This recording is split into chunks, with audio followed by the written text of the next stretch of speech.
your stinking paws off me, you damn dirty ape! Is that a monkey? Where are the gorillas? Nice monkey suit. With the help of this chimp, we may have a championship season. Monkey! It's like I'm talking to a monkey. No one wants to be turned into a monkey. Apes together. Welcome to Cinemonkey, the only monkey movie podcast. We talk monkeys in media, sapiens in cinema. And today, I'm joined by my good friend, Jamie Shapiro. Hello, Jamie. Hi. Hi, Mike. Yeah. How's it going? It's going great. It's going wonderful. It's November. We got a little movie called Wicked coming out right around the corner. So I figured, that's true. Let's not do Wicked. Let's do a different movie. Right. No, and I agree with that. Yeah. Also, because for sure. I feel like not to already talk about the movie, but I feel like there's more monkey in the movie we're talking about than in 100%. the first Wicked movie. Yeah, no, this has a monkey in a central role of our movie. So we're talking about Oz the Great and Powerful, a movie produced by Disney.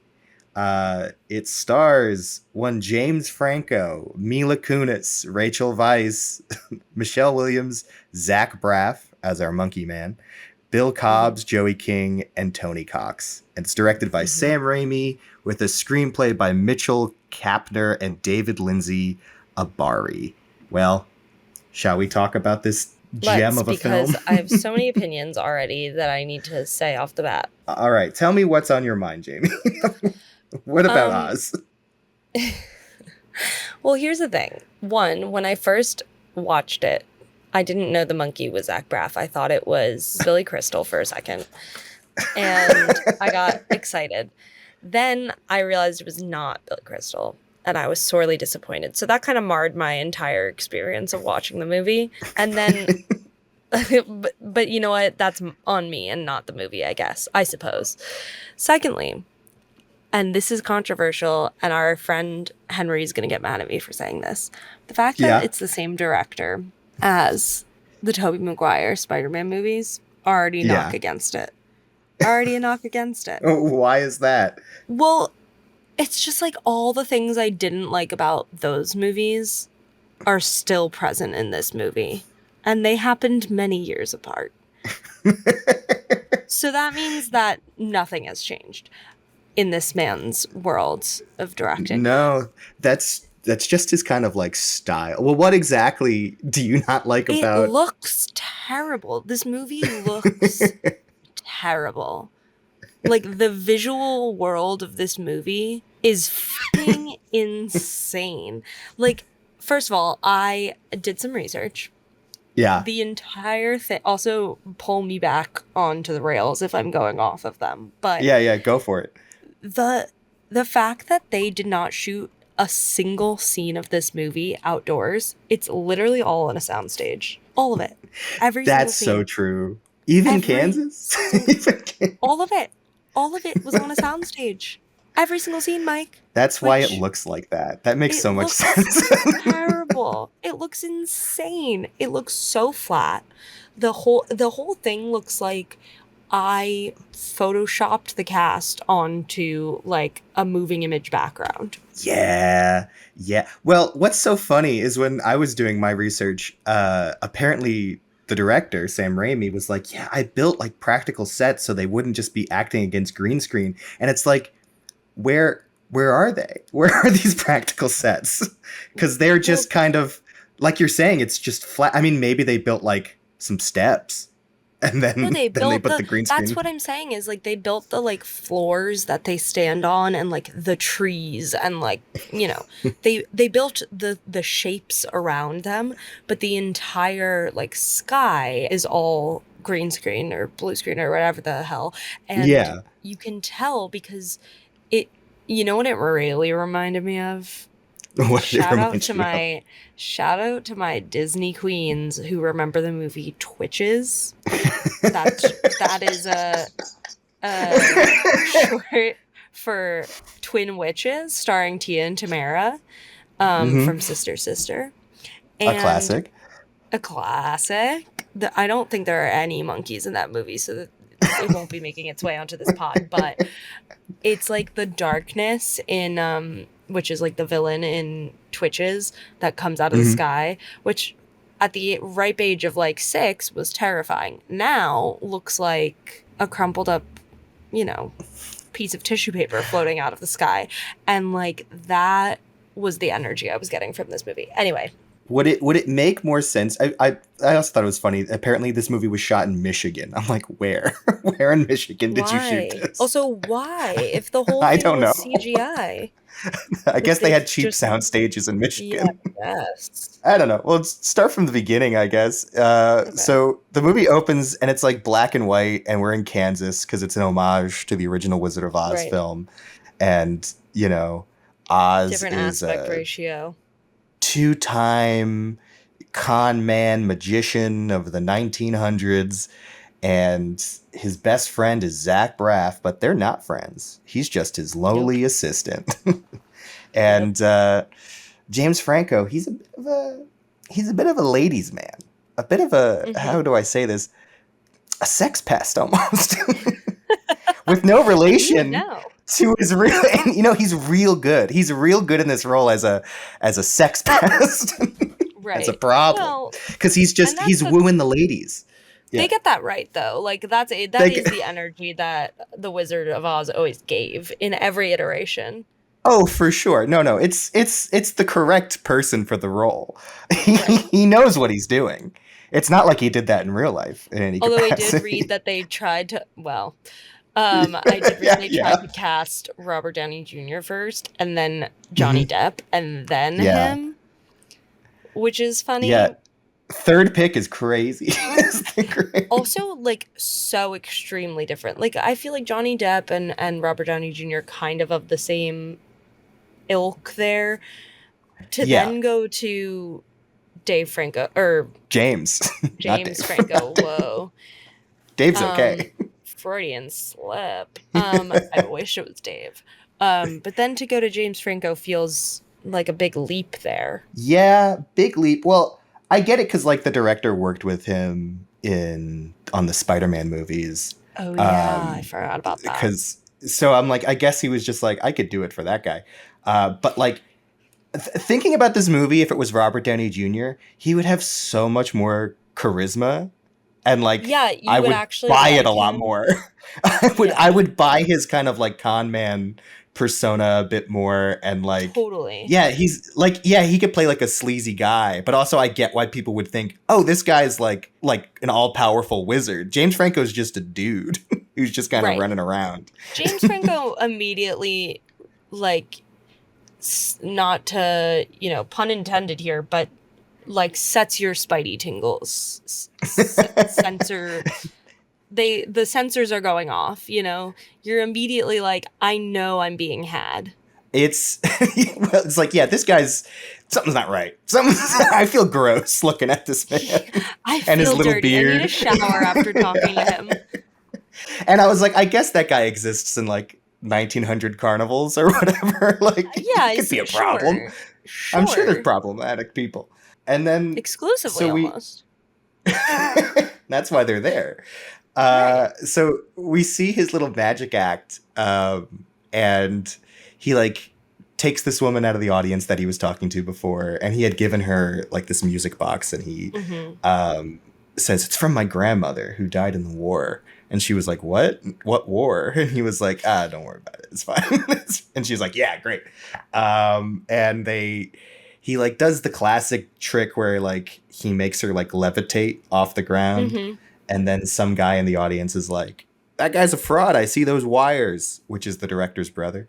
And he's like, I see those wires. And James Franco's like, you see some wires? And then he cuts the wires with a machete that Zach Braff gives to him. And she disappears.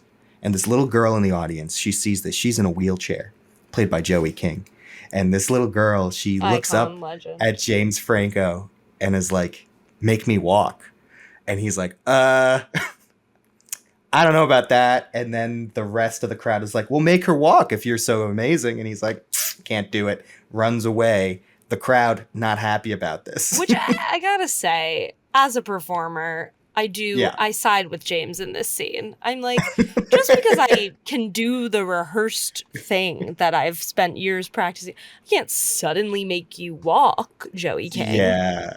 And she's crying. Also, what's with Joey King playing wheelchair-ridden characters? She's 2 for 2. Yeah, she's 2 for 2. This was first, right? This had to be, because that other one. This was definitely first. She was like 10 in this. 10. She's like real young.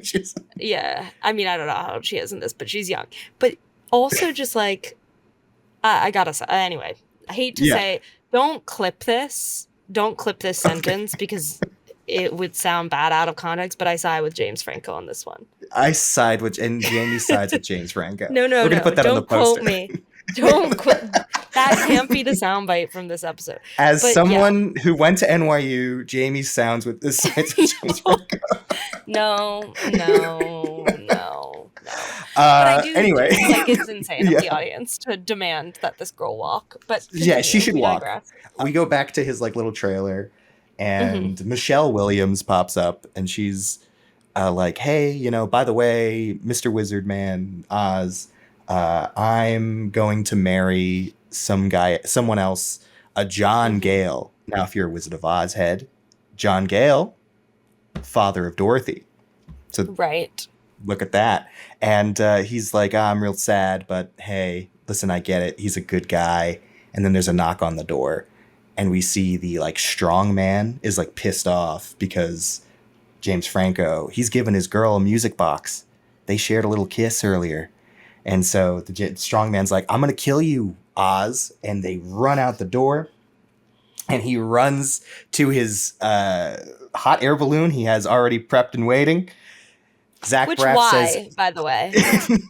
Well, there was like a guy there that was like, it's also my hot air balloon. What circus has a hot air balloon just around? That's why I'm saying why. Like, when was the last time you saw a hot air balloon? I guess the 1900s were different. You've never been to the New Jersey Hot Air Balloon Festival? I'm sorry, what? No, there's a hot air balloon festival in New Jersey. I saw the Plain White Tees perform there. Rocks. It's awesome. At the sorry. Yeah. The hot air balloon festival has a concert? Yeah, they get people who are big stars. Performing on the hot air balloon? No, I wish they were, but they're surrounded by hot air balloons that are like going up. So it's just like a visual.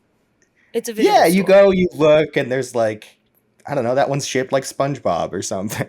Like it's a weird. They have different. It's kind of cool. Yeah. Interesting. Okay, well that's for another day. Anyway, check that out. Check out the Hot Air Balloon Festival. So James Franco gets in the hot air balloon. Zach Braff throws him his magic bag and hat, and he says, "Oz, you're gonna need these." And as he floats away into the sky, a tornado comes and whisks him away.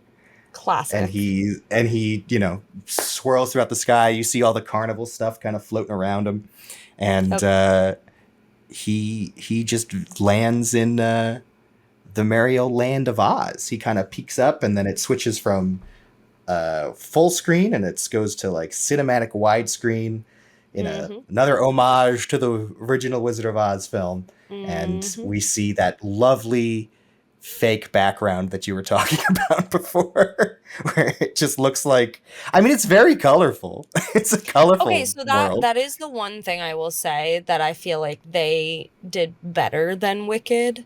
Not to bring it back to Wicked, but Wicked, I thought the sets and everything were great, and the practical effectness of the world of Wicked was great.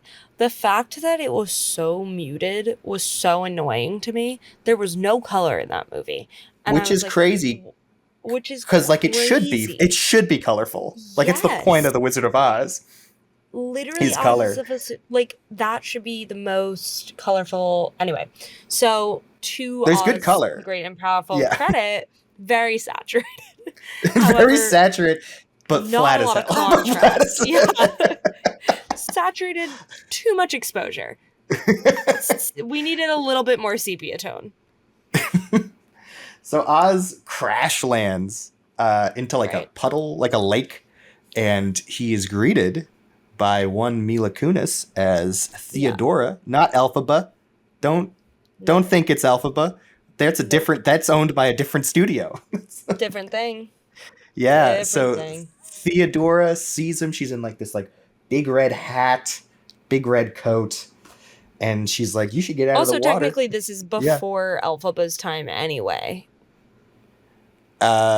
In Wicked? Like if we were to combine all the different IP. Oh, sure.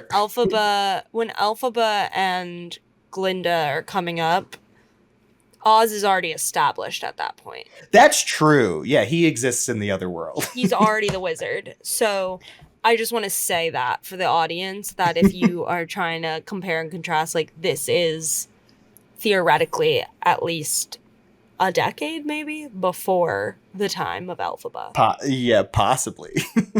Right? So, well, listen, this movie will contradict a lot of what Wicked does. Right. That's also true. It's just like, nah, don't worry about that. You can't really, It's a different universe, I guess. Classic. It's not I can't wait for the Wizard of Oz multiverse. That's gonna rock. Oh my god. I can't wait for Jeff Goldblum to meet James Franco, you know? It's gonna be great. It's gonna be great. I actually think we need to keep them apart at all costs. I think we'd have a real life tornado on our hands if that happened. Anyway. Anyway, so James Franco comes out of the water and he meets Theodora, this doe-eyed girl. What to say to you? You know. Anyway, yes, yeah, of course. Doe-eyed girl. And then she's like, "Oh my God, you got to be the wizard." And he's like, "What are you talking about?" And she's like, "You're gonna be like, you're king, man. Like the prophecy foretold." And he was like, "Yep, that's me." And crazy. Immediately falls for him, is in love with this man. But they're chased by this like weird winged creature. That I wish my bar was that low. I would have fallen a lot sooner. With a man in a puddle. Yeah. New York has a lot of those. Never caught my eye. Well, anyway. You're just not looking for the right wizard, man. Clearly. She was the whole thing can really come back to that Mila Kunis was on acid. Theodora was on, or Theodora, whatever. Theodora was on acid and was like, "You're the wizard, bro," and then the whole story takes place. Yeah, sick, man. So yeah, she runs with the wizard away from this like winged creature, and they hide in like a waterfall, which is crazy. She doesn't burn, but that's great. We'll get to that later. It's before that time. But she hides in this waterfall, and they get a close embrace and everything, and he saves her with like this dove that he had in his pocket. And he's like, "I was really worried about you." And she's like, "Me? Oh no." And then he gives her a music box, which is his move that he's about to be a sex pest. And and they dance and they kiss and they pan up, and the stars paint like a heart in the sky. And I'm like, this guy. Is the music box a metaphor for her box? You know, I didn't think about it. Is that why it's a move? It's a kid's movie. What is that? Well, you know, but listen. We're talking sex pest. What does he think the box is doing? You know what? You might be right. You might be right. It could be or is it, you know, like I'm trying to think of what the equivalent in our world would be. If somebody gave you like a flower, what? Taking your flower. I don't know. Yeah, is that where that comes from? I don't know. It could be. We've cracked dating.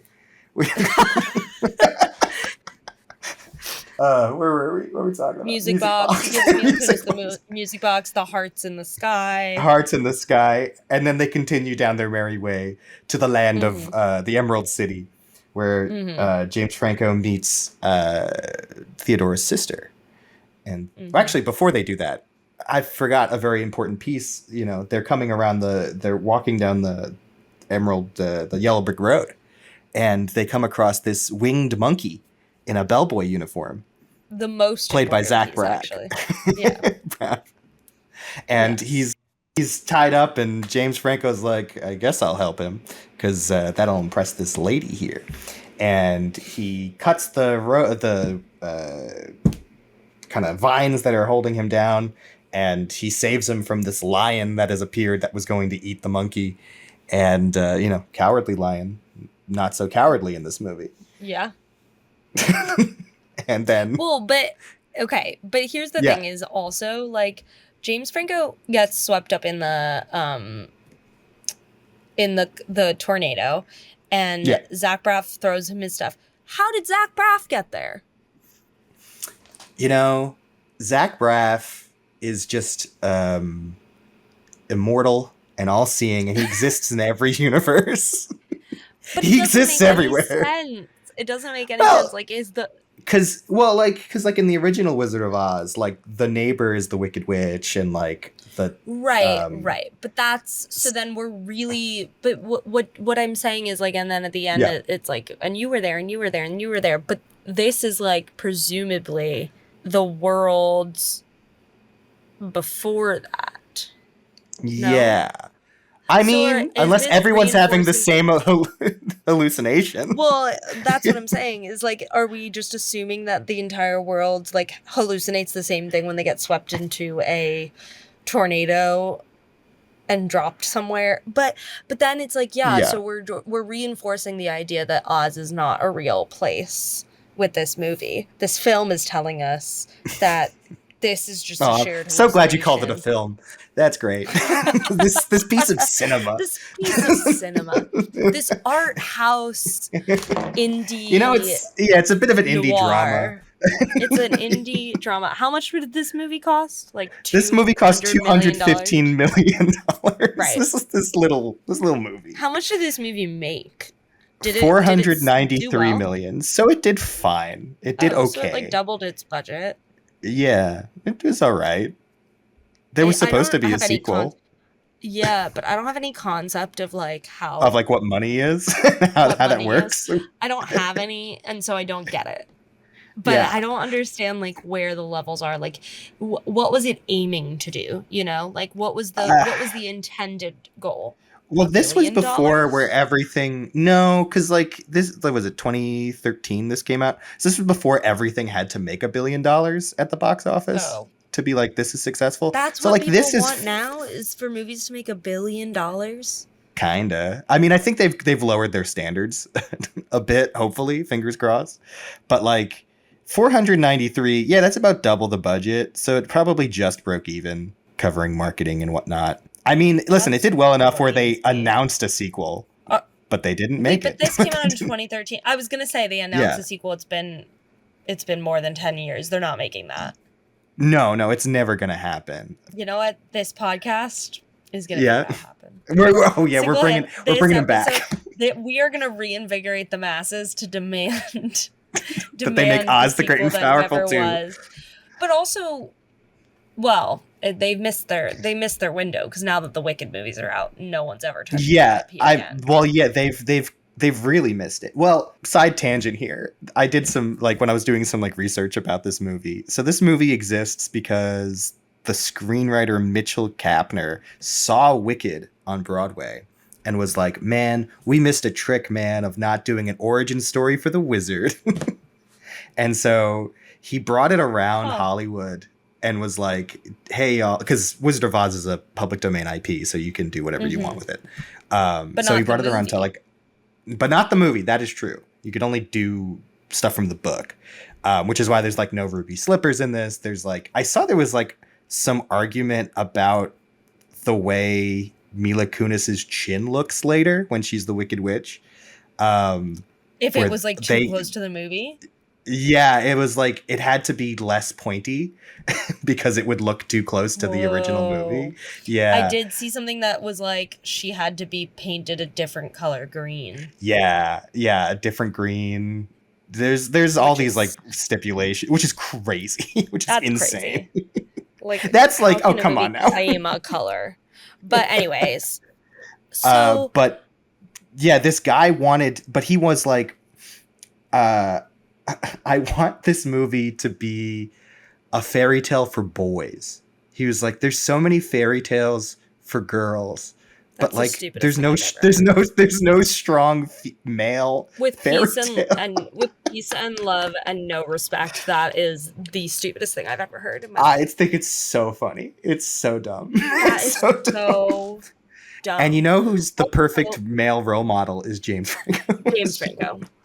Yeah. No, and honestly, that's perfect, because to have him say that and then make this movie makes so much sense, actually. Because, and you know what? I inherently don't even have a problem with this movie. I just think it's bad. But I think that, like, the plot itself, the, like, idea of making an origin story of the wizard from The Wizard of Oz makes sense. Mm-hmm. Yeah, no, it's a fun idea, and there's plenty to do. And again, this movie, it's not the worst thing in the world. It's just fine. And it's like, it's kind of fun. They're doing what they're told. It's just but like so poorly written. That is true. It is rough in some parts. It's rough. The script I had to keep insane. I had to keep reminding myself. I was like, okay, this is a kids movie. This is like for children. But I'm like, but there are good kids movies, you know? Yeah. You know what is and also it's not for even children? Inside Out. Yeah. I cried at that. And I cried at this, but for different reasons. I cried when I found out that... They meet the monkey.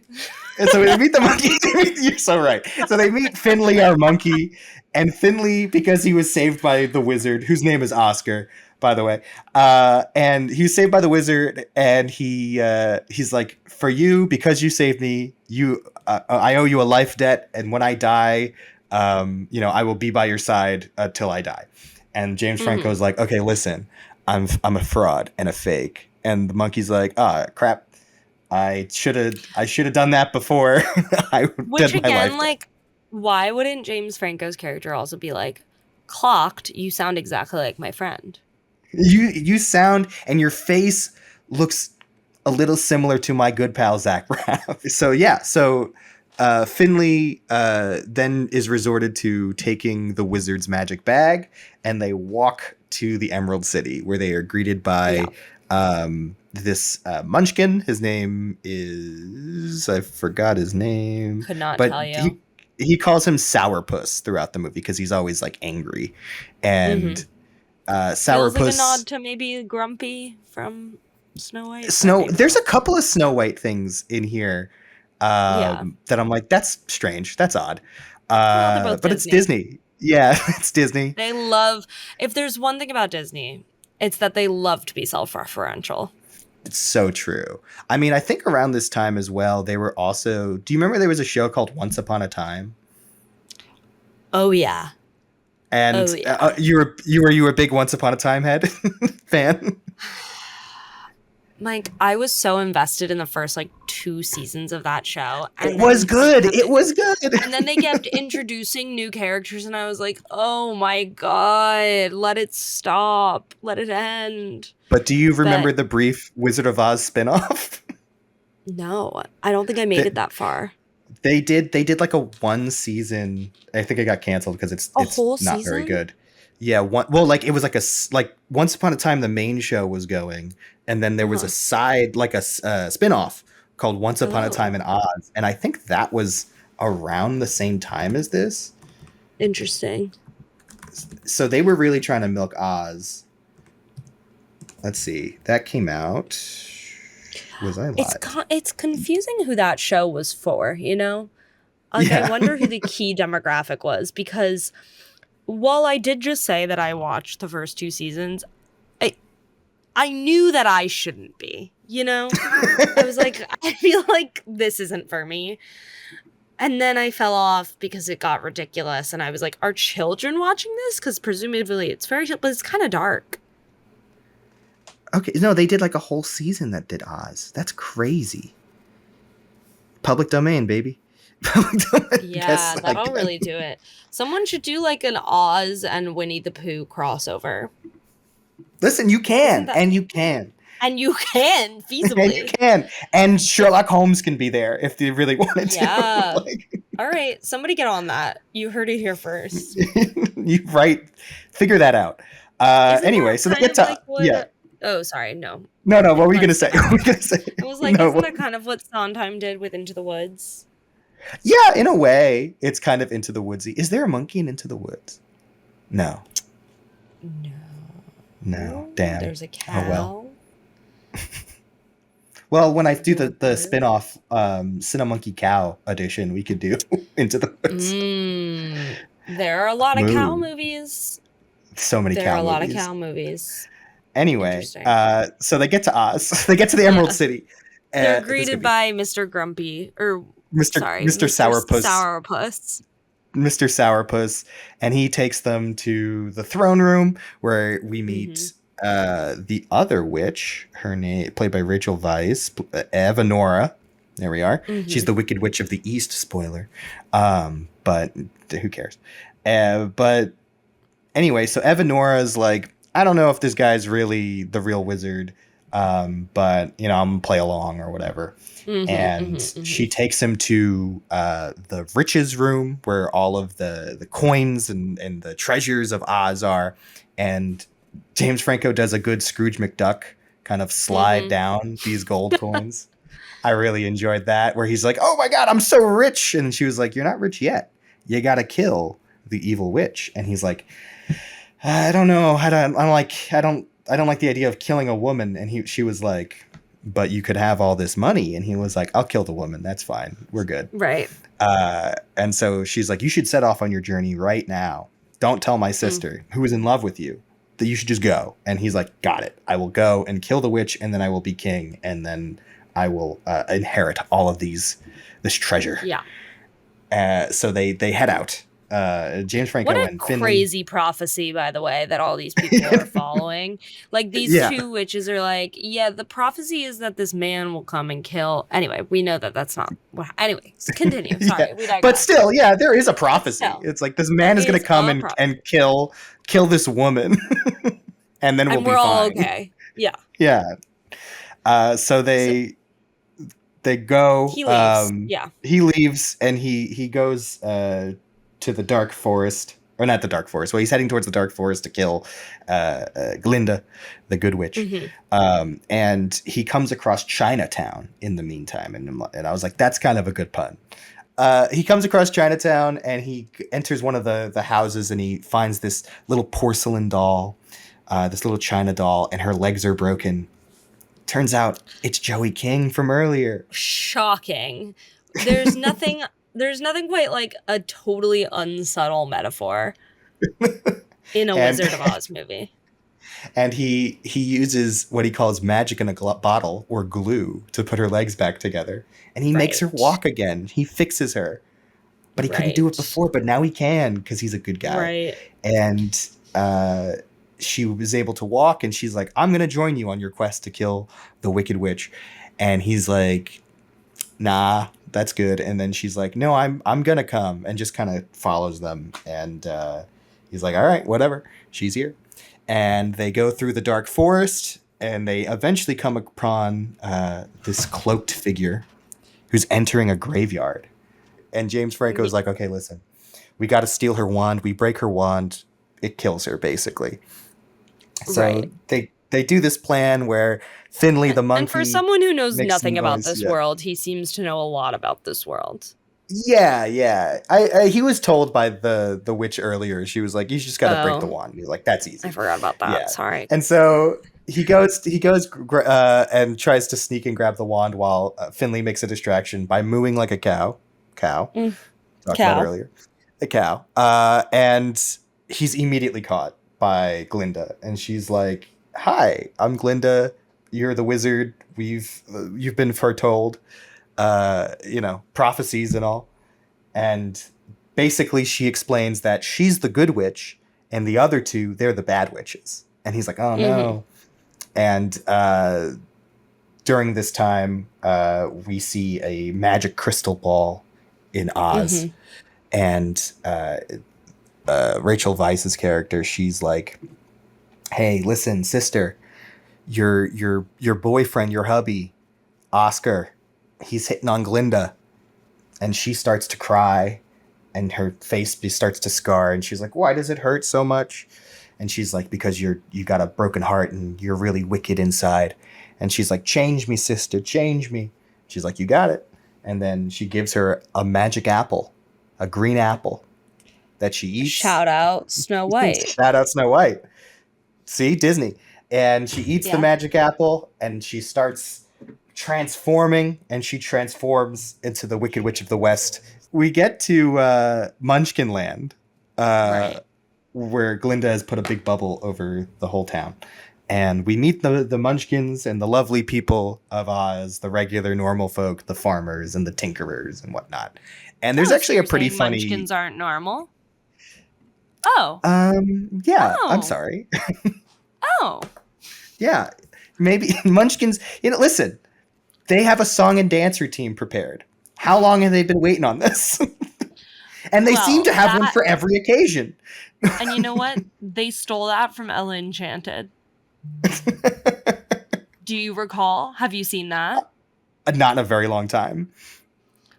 The Munchkins, or I guess they're elves in that movie. Can't remember. Let us know in the comments.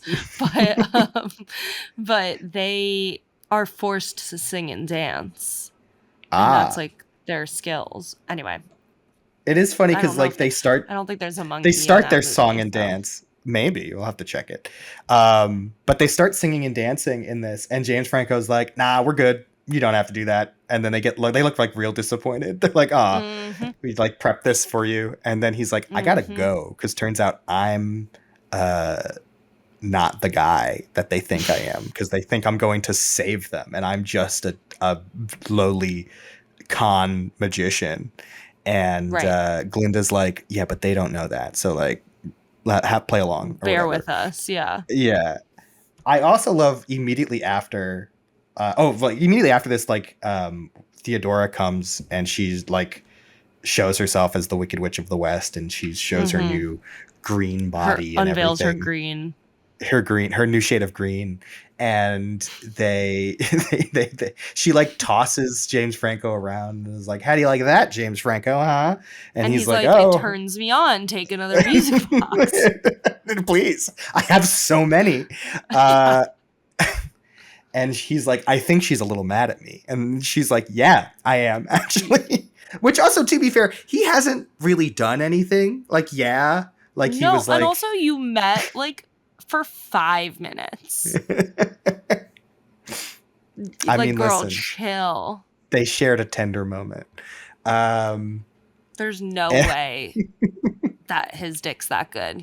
She's been dickmatized by a music box. By a music box. Listen, dancing woos the people of Oz. And yeah, she steals a broom and she's like, you thought I was a witch, or you thought like witches have brooms, so now I'm gonna ride around on this broom, and flies away. And James Franco's like, I gotta get out of here. And I love this. Glinda, we cut to Glinda's office. Don't know why she has an office, but she does. Right. Like all of the sudden Glinda's based. Like all of a sudden she's just grounded in reality. Yeah. She has an office and the wizard is just packing things up into like his little bag. Right. And she's like, you gotta stay. And he's like, I don't know what the hell I'm doing. I cannot stay. I will die. And correct. The little China girl comes up and is like, hey, someone needs to tuck me in, preferably the wizard. And he's like, okay. And so he's tucking her in and she's like, so now he's a father. Yeah, now he's a dad. Yeah. And she's like, do you grant wishes? And he's like, no, but like I do like magic tricks and whatnot, and I really want to be like Thomas Edison, the greatest magician of all time. Insane thing to say, by the way. Yeah, like, he's a good wizard. Truly unhinged. Because he invented so many cool things. And this little girl doesn't know who that is. One, yeah. Because she's not real. In fact, she's made of porcelain. And two, what do you mean magician? Like, he invented things. Yeah, he's like he invented the light bulb, so that's a pretty cool magic trick. That's science. That's actually Yeah, science. I think sir. he wants to be a scientist more so than a magician. I think what he wants to do is go to college. Like, I think what he wants to do is get an education. And Yeah, I know. he could do that. But Yeah, and he could have. But he's too busy. Yeah. Doing other things. Giving out music boxes. Being a sex pest. Anyway. Sex pest. He could major in sex pestery in college. You know? Yeah, I mean, like, it was the 1900s. They have that at Gallatin. Shout out NYU, where you can make your own major, and they're all fake. Hey, listen, and James Franco did go to NYU, in fact. That's what I'm saying. So anyway, so he tucks her in.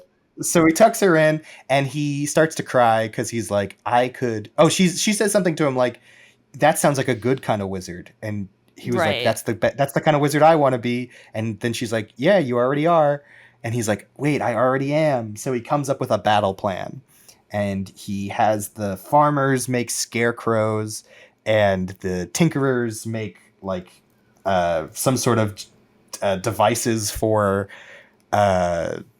I guess the stuff like kind of projects your face and stuff like Thomas Edison would. And he has the Munchkins make fireworks. And he's like, this is the plan. It's going to work. It's going to be great. He's like, but I just need to sneak into the Emerald City. How am I going to get in? Glinda's like, hey, I know a guy. It's Mr. Sourpuss from earlier. Sourpuss to the rescue. To the rescue. And he's like, stop calling me Sourpuss. And unfortunately, that's all I know him as, so I don't remember his name. But they rig these scarecrows up in a poppy field, and they start to attack the land of Oz. They rig up all the fireworks, and they're like, this is going to be great. This is going to be great. Oh, and so James Franco and Sourpuss, they're sneaking their like little contraption into Oz, very Trojan horsey. And they get in, and Sourpuss introduces... James Franco to the underground Munchkins that have been working in Oz all along, and he's like set it up. James Franco also, while they were doing this little montage of building things, he tells the head tinkerer to build him a hot air balloon, but don't tell anybody about it. And this guy immediately has told several people about it because the Sourpuss knows about the hot air balloon. He's like, don't you be running off to that hot air balloon now. Yeah, and also like why go through all the trouble of making this whole rigmarole if you just want to leave? Like, just be like, no, you have to build me. You have to build me this, and I'm gonna leave. Goodbye. Yeah. I don't. But I guess also, he told him. Why does he feel confident that he'll be able to get home on one? You know, like he's in another dimension. And listen, he got there in a hot air balloon. He'll probably get it back. So he sneaks away. He runs away from Sourpuss and Finley, the monkey, and he's like, "Okay, I got to go do something, but you guys keep doing the plan." And he sneaks to the treasure room and he starts dumping all of the treasure into the hot air balloon. Right. The people down below, Theodora, she sees this, and all the townspeople of Oz as well. They're attacking as well. They're like yelling. They're like, "You're a fraud. You're evil. You're wicked." And she's like, "I'll show you wicked," and points to the hot air balloon. Is like, "You see, that's your wizard up there." And she throws a fireball at it, and it explodes. And she's like, "Your wizard's dead." Hot air balloon crashes. People start mourning the wizard that they've met 2 days ago, and they're like, "Oh no, he was our best chance." And turns out he didn't really die. James Franco's disguised as one of the Munchkin guards, and he's like, "Hey, Finley, it's me, your best friend.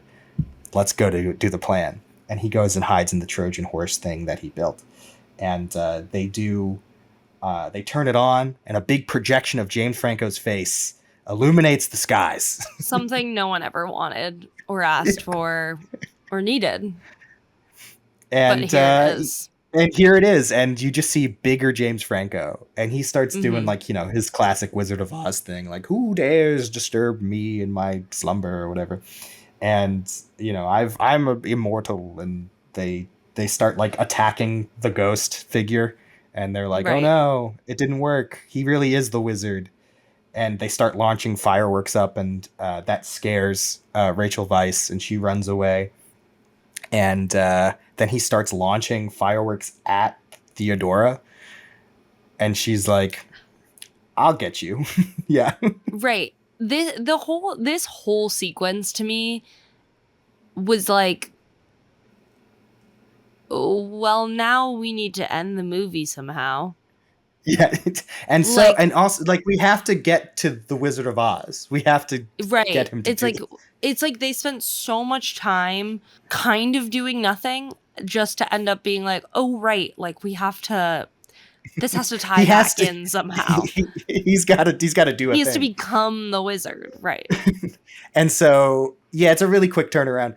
And he launches the fireworks or whatever, and that basically convinces them that he's the real deal. He's the real wizard. Right. And somehow forgetting the fact that they built the fireworks. Yeah. I mean, he's sworn them the secrecy, I guess. Right. And so he the Theodora flies away and It's is like, giving. I'll It's be in the giving sequel. when. Exactly. It's giving in the Hannah Montana movie when Miley Cyrus tells the entire like town in Tennessee that she's Hannah Montana and is like, but don't tell anybody. And the whole town's like, we won't. That's what that's what it gives. It's Mr. Wizard, we won't. Mr. Wizard, we won't. Even though we did all this work and made all these things, we won't tell anybody that you're a fake. It's not your magic. Yeah. And so, meanwhile, inside the Emerald City like castle or whatever, I totally forgot about this until this rewatch. There's a witch battle between Glinda and Rachel Weisz. And I did not recall. Yeah. And so Rachel Weisz, her special power is electricity. So she's like the Emperor from Star Wars. Yeah. That little you know what it reminded me of? Did you ever in like physics class or like chemistry or whatever the hell in high school when they would bring in that little like round orb and you would like touch it, the thingy? That's what it was like. Yeah, so there's like a little static. And it's not a lot of electricity, it's just a little bit of electricity. Yeah, exactly. And so they're like floating around in like the rotunda of like the Oz. Right. And she's blasting her, and Glinda's just kind of holding up her wand and like brings down like ceiling tiles and stuff trying to crush her. Right. And it's Glinda electricity versus all the force. Yeah. And Glinda just grabs this necklace off of Rachel Weisz, and they collapse to the ground, and Glinda crushes the necklace. And then Rachel Weisz's character starts transforming, oh no, into an ugly woman, an ugly old woman. Not the worst green. Thing anyone can be. The worst thing. Historically, the worst thing anyone could be is an ugly woman. And if there's one consistent truth between all the tales of Oz, it's that being ugly is bad. Ugly is bad, and people fear you. And she's whisked away by her flying baboons. And basically saying, hey, I will also be in the sequel. And they go away. And they've saved the day, and Oz is safe, and the land is free. And we get a nice little almost epilogue that's reminiscent of the original Wizard of Oz, where everyone's standing in the throne room, and the wizard's like, I have a gift for everybody. And he gives the head tinkerer basically like this Swiss Army knife that he invented that came up in like one scene earlier, and he was like, that is for you. And then he gives Sourpuss this is consistent across every piece of Wizard of Oz media, is the wizard is terrible at giving gifts and doesn't know how to give them properly. And he gives Sourpuss like a smiley face, basically. Yeah, what are you saying? Right. I was gonna say, like, he's terrible at giving gifts, and yet he's always giving out these music boxes, which are supposed to be romantic. Which is actually a good gift. Which is actually a good gift, right? So that's why I'm like, maybe just, hey, guy, like, think back to that thing that you give out all the time and just be like, oh, what would this person like? Anyway. And then he gives... It doesn't... Yeah, what were you saying? No, I'm It just doesn't work. pissed because I'm like, also the baboons, like, and his little Zach Braff monkey, like, why are they different? That's true. That's true. Why are they different? At least in Wicked, there's like a reason for it, and it's like there is some magic that's like making the animals revert back to like their normal. Because Zach Braff is the only animal that can talk in this movie. Everything else, horses and the baboons, they're feral. They're like regular animals. You're so right. Yeah. Why is Zach Braff different? And also, in the original, it's that the Wicked Witch turns the monkeys into flying monkeys. Mm-hmm. Yes. Zach Braff just is a flying monkey. Zach Braff just born and raised a flying monkey. So Zach Braff's gift is initially James Franco takes off his hat, his like top hat that he's like been carrying the whole movie, and he gives it to him. And I was like, oh, that's like a sweet gift. And he's like, actually, my gift is my friendship. And he's like, great, that's what I wanted. And if someone ever said that to me, I'd punch them in the face. But hold on, it gets worse. It gets worse. So then he takes the China girl and he's like, I know I can't bring your dead family back. And then he gestures to the room and he gestures to Glinda and himself and Zach Braff and Sourpuss. And he's like, but we're your new family. And she goes, it's perfect. It's wonderful. And now it's time for Glinda's gift. And he grabs Glinda by the hand and he's like, Glinda, you come with me. Let me show you behind this curtain and how the wizard is going to exist. And they close it. And she's like, it's kind of tight in here. And then they kiss. And he goes, that's my gift to you. And then the movie ends. And I was like, what the hell? Nobody asked you to give gifts. Also, like, it's nobody's birthday. Like, no, you didn't have to be like, I have gifts for you all. You could have just been like, we won, yay. I do like that this movie ends with him being a sex pest.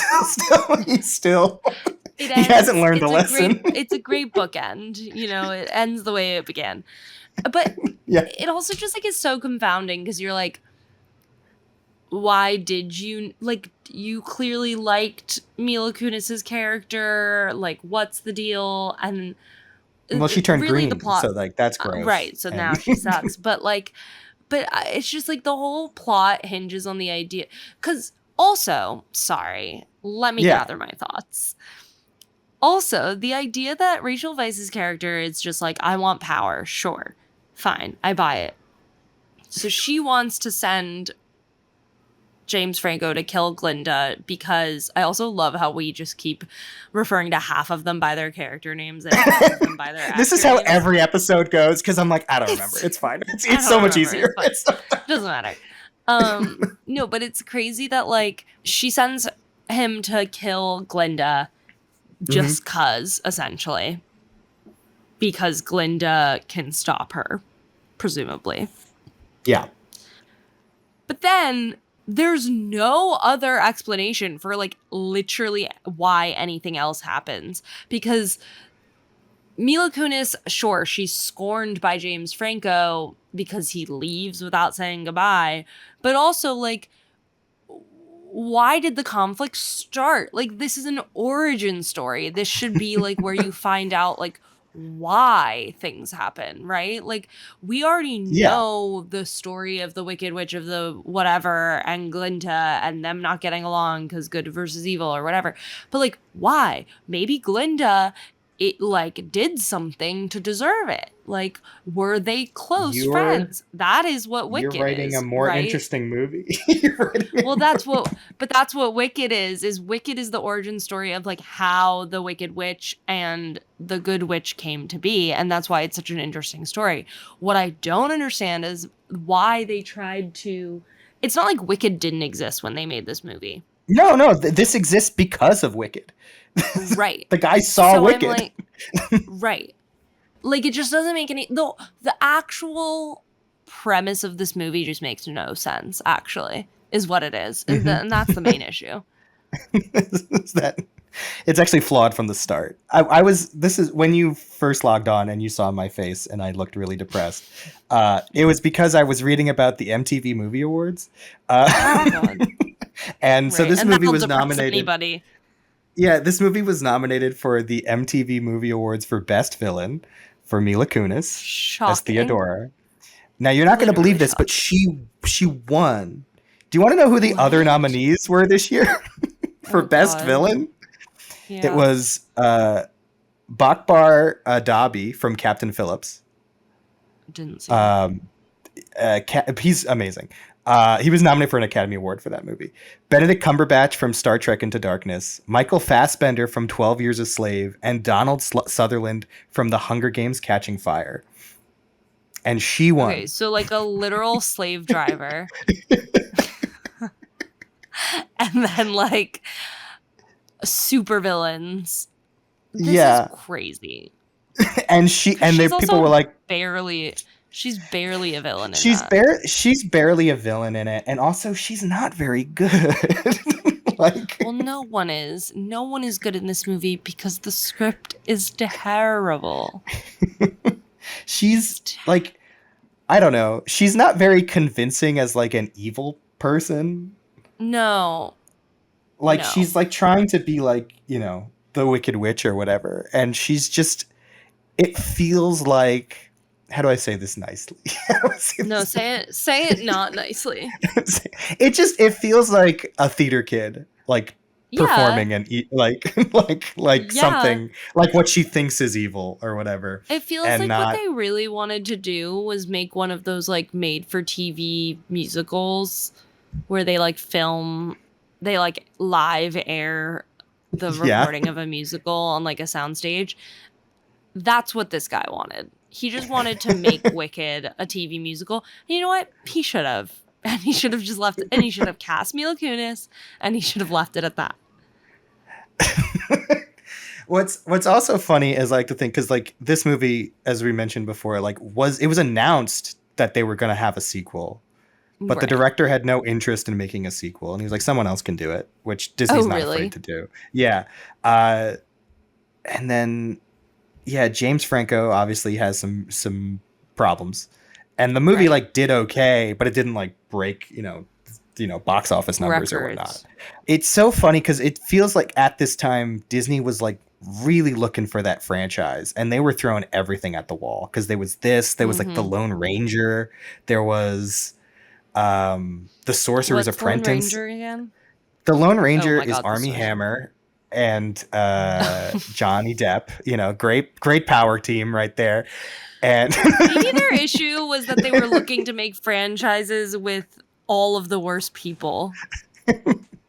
And had they picked like a single good person to make one with, Sorcerer's Apprentice was what's his name, right? That's Jay Baruchel and Nicolas Cage, which is like those are. I like that movie, but that movie also is like didn't make any money. And like no, they thought it would be. I don't know. They did a John Carter movie that no one saw, that I've never seen, which is like Spaceman. Yeah. Then they had to go and buy all the franchises. They were like, we'll buy Marvel and Star Wars, and then we're fine. Right. And then they beat Marvel into the ground. And they've beat Star Wars into the ground as well. And they're still beating both those dead horses as we speak. It's okay. We'll never. They're fine. We'll never get Oz the Great and Powerful too. God damn it! But now we have Wicked. Now we have Wicked, which is a different studio, so it's fine. It's fine. Right. So yeah, let's talk about the monkey in this movie, which is Finley, Mr. Zach Braff. So you said you thought he was Billy Crystal when you first saw this. That's crazy. Like when I saw the trailer. When you saw the trailer. And he was like, and he's like, why do you think I like bananas? Because I'm a monkey. About that line. That is a very Billy Crystal line. It sounds Billy Crystal-y. But no, I don't know. I feel like Yeah, so ask her questions. Do your. Oh yeah. We'll just discuss him. Just what do we think about him as a monkey, as a character, I mean, as a he's fine, but again, it's like, what's his origin story, right? Like, he's just there. Like, he just shows up and then he's there, and like, there's no. We also like don't ever harken back to the fact that like it's Zach Braff's character, and like in the end, like there's no, we don't ever close the loop on the fact of where he came from. Yeah, no, he just exists. Like we discussed before, he just kind of pops up and exists simply because the wizard. That's it. Also, no, like, but where does like any of them? Where does he go? Because, like, yeah, they're original characters for this movie, but like, there's no like in the Wizard of Oz book, at the very least, there is a chapter that is like set in Chinatown, in the China Village, right? So like, she could go home, but like this one good flying monkey, did he die? He must have. He must get murdered in this non-existent it's like, sequel. Because then it's like, well, all the flying monkeys are evil. They side with or did he escape? Like, because maybe he was one of the baboons that turned into this other monkey, other kind of good flying monkey. I don't know. It's baffling. It's baffling. And I love a monkey in a movie, but like, don't we all? He's so CGI. Also, like, I wanted him to be like more like Puss in Boots, like I'm a cartoon. Or I wanted him to be more like, I'm a monkey, I'm real. And it was weird in between. I will say, like, when it's a close-up on him and you can, like, kind of see that, like, it is Zach Braff's face that was clearly motion captured, it is a bit uncanny and unnatural and upsetting at times. Because it's too human. It's too... Well, that's also kind of my issues with monkeys in general, just in real life. Is like they are human, and I'm not convinced that they're not. There was God, I don't know how true it was, but I was really upset. I read an article the other day that was like, some chimpanzees have discovered that wearing masks can trick humans or something. What? What does that mean? Like, what kind of masks? Like they made masks out of like leaves and stuff, and I don't know how they tricked people. That's none of my business, actually. That's none of my business. It's actually really upsetting. Crazy. So they're becoming more and more like people every day. Well, monkeys just are people. Like, they just are, And I know that they're not, but they are. And they choose not to be because they don't want the responsibility that comes with being human.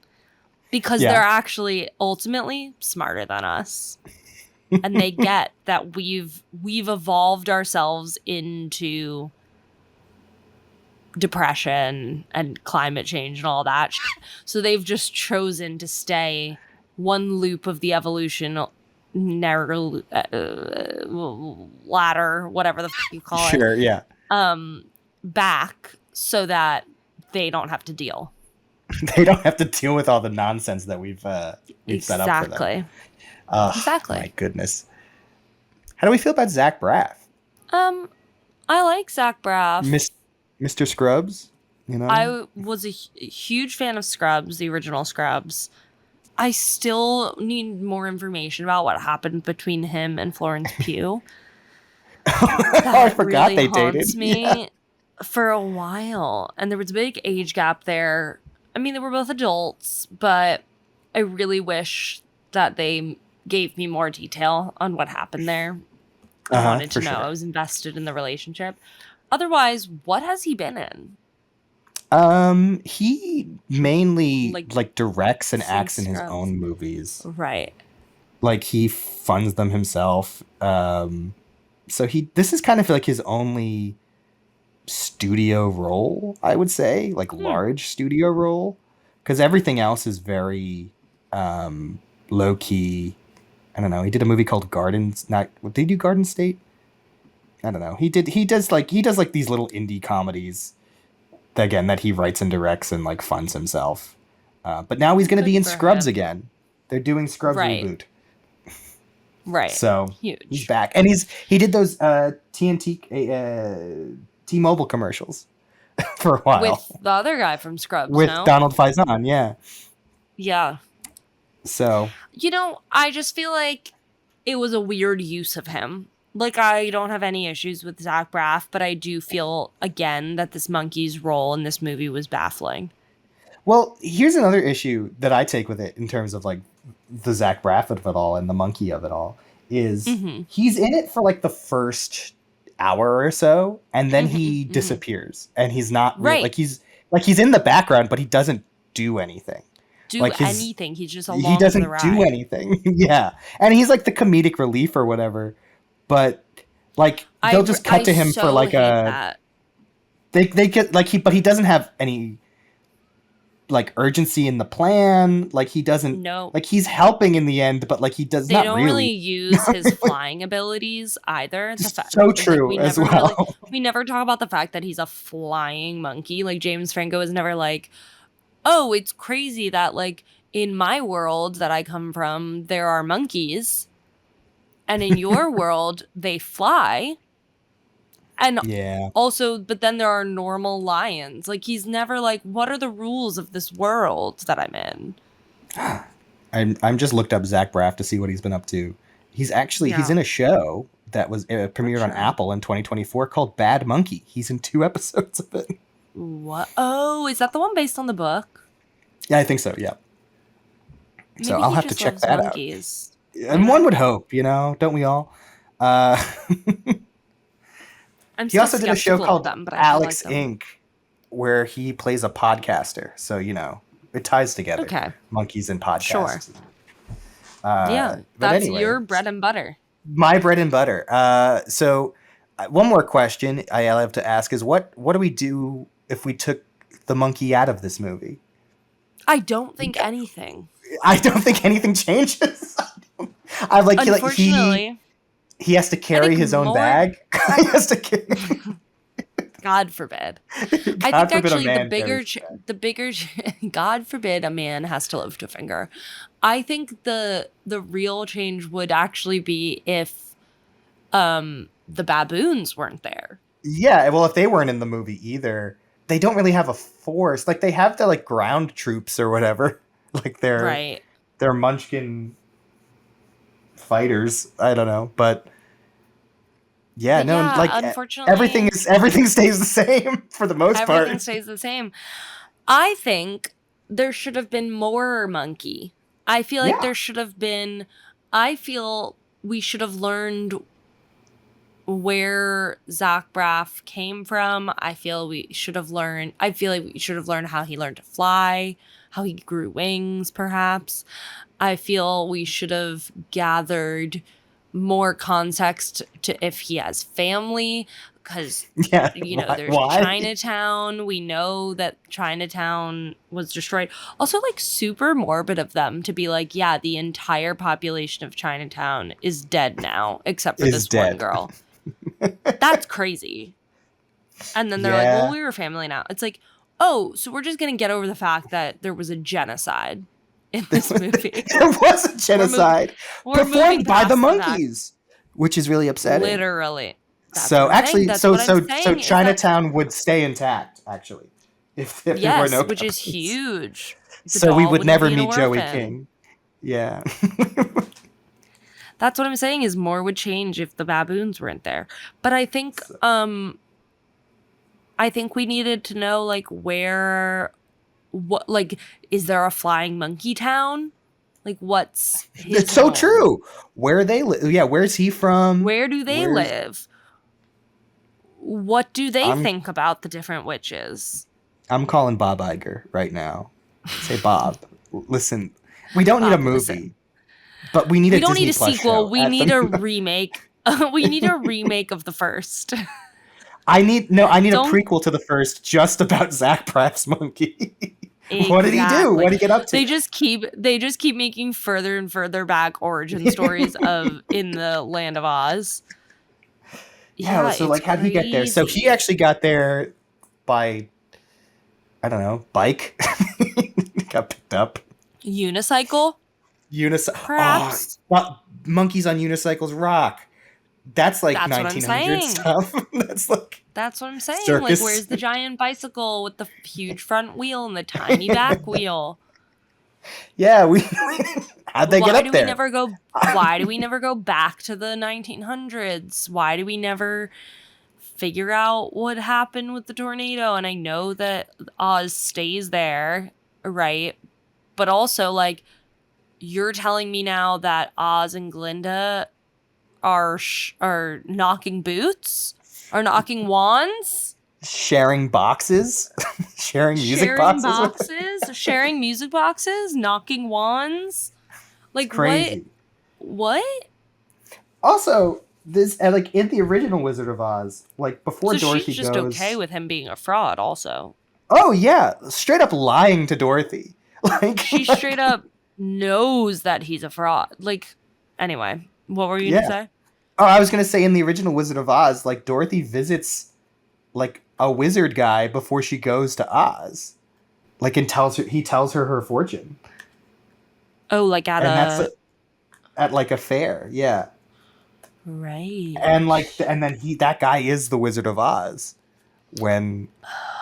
So like, does he go back and forth from Kansas to Ozland? Whoa. These are questions. We'll never get answers to. Yeah. Because that is the thing, is like everything that Wicked says basically is like, okay, here's the origin story of the witches, right? But Oz is a real place where these people all exist and all these things happen. And then Wizard of Oz is Dorothy coming into that world, and maybe like she hallucinates that the different people from her life are the characters, but they're really just Elphaba and Glinda and all the people that exist without her. But this movie, Oz the Great and Powerful, is basically saying it's a semi-figment of whoever's imagination, because also like it's not like the witches themselves in Oz were based off of any of the people that James Franco knew in the real world. Except Glinda. Glinda is the girl who comes to see him at the start. Right. That's like, I'm getting married. Right. But then what about Mila Kunis? But like Mila Kunis and Rachel Weisz are not there. They don't exist. I don't know. So they exist. And also, why did he lead Mila Kunis on? If he had no interest. Or did he? Or did he even? Because he's a sex pest. We established this because he's got a problem. We know he's got an issue. He's got to see someone about it. Anyway, back to the monkeys. I just think there could have been more monkeys in this movie. I don't enjoy the lack of monkeys in this movie. I don't enjoy the lack of explanation surrounding the monkeys in this movie. We just need more monkey, and that would be nice. So now I want to ask, please, basically, if you would recommend this movie, is it a monkey see, monkey do, or monkey see, monkey don't see? I mean, if you're looking for monkey content, I would say monkey don't see. If you're looking to get high and have a weird time, then monkey see, monkey do. Monkey see, it's fun. It's an okay time. It's got a lot of plot holes. It's got a lot of fun holes. A lot of fun colors and visuals and stuff. Yes, it'll entertain the kids for an afternoon. Right, exactly. Which I guess is the point. This movie would be crazy on acid. But otherwise, go see Wicked. Go see. You want to see a better version? Go see Wicked. Yeah. All right. Well, do you have any other thoughts about this movie that you want to get off your chest, or? I would just love to know what you think of the monkey presence. Yeah. Well, I kind of agree with you. I think it's quite light, and even in terms of the flying baboons or whatever, it's not as they're there again. They're just kind of background characters, which is fine because obviously it's not, it's not the main focus of the movie. But you introduce this interesting best friend, and then you sideline him for the second hour of the movie. It's like obviously just not the main plot point, but it's a plot point. Yeah, like I don't know. I wish he just did more in the finale, because like you said, it does just kind of feel like, okay, we got to end it. There we go. Right. We did it. Like, what if he turns evil and goes with Mila? You know, and that that's would very almost well make could more have happened sense. because Also, he doesn't exist True. And also, in the other movies. Yep. I want to know what inspired you. Like, do you love monkeys this much that you just wanted to make a podcast about movies with them? I do love monkeys. Monkeys are my favorite animal, but they've slowly been scaring me more and more the more I've researched and learned about them. I can actually get more upset the more I learn about it. Oh, no. But yeah, there's a crazy documentary called Chimp. Yeah, I think it's called Chimp Crazy. It's on HBO Max, and like you just learn some horrible things about how scary they can be. The reason why this podcast exists is because I was fired from a job about 1.5 years ago, and I was like, what's the dumbest possible thing I could do? And I was like, let's talk about movies with monkeys in them. No one's doing that. So that's why this exists. That's why we're here. And now you have a job. And now I have a job, and now I'm still doing this. And now I have an editor. Thanks, Dylan. Thanks, Dylan. Shout out to Dylan. Shout out to Dylan. Doing God's work. Dylan, let us sound off in the airspace.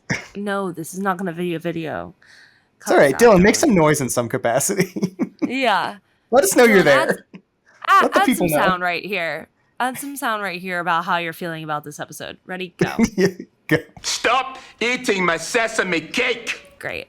That's how Dylan felt about this episode. Thanks, Dylan. Amazing. Thanks, Dylan. Shout out to Dylan. Yeah. Amazing. Any other notes about Oz, the Great and Powerful? No, I feel like we really said more about this movie than should ever be said. Than should be said. So then deserves to be said. A forgotten, not necessarily classic, but a movie that exists. Not a classic, just a movie that exists. Just a movie. You know, that's what this is. So I want to thank everybody for listening. I want to thank you all for getting this far into a movie podcast about monkeys. Yeah, I want to thank Dylan for editing. Thank you, Elias, for our logo. If you want to follow me on the socials, I'm at CinemonkeyPod on Instagram and also at Mike DePalmtree. Jamie, where can we find you? You can find me at Jamie, JAMIE.S.Shapiro,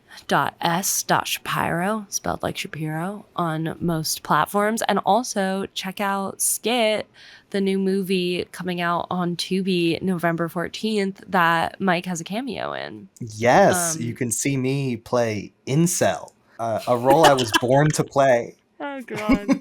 And you can follow that at skit.movie if you want. Yeah. I'm very excited for Skit. Unfortunately, no monkeys in Skit, but no. Yeah, is it too late? Is it too late to? We can put something in. We'll throw something in. We'll let Tubi know. One frame. Just one frame of a monkey. Get it in there. Listen, it's for a podcast. Listen, it's for a podcast. You wouldn't understand. Yeah, a podcast with like 20 listeners. It's fine. Right. Anyway, yeah. If you for some reason have a suggestion or have a question regarding something, you can email me at cinemonkeypod@gmail.com. Thank you all for listening again. I think that's everything. Oh, give us a 5-star review if you can on your podcatcher of choice. It takes 2 seconds. And like and subscribe on YouTube and everything like that. All that lovely jazz. Woo-hoo. Jamie, how should we end the show? I get to say. Yeah. Best monkey impressions. Okay. All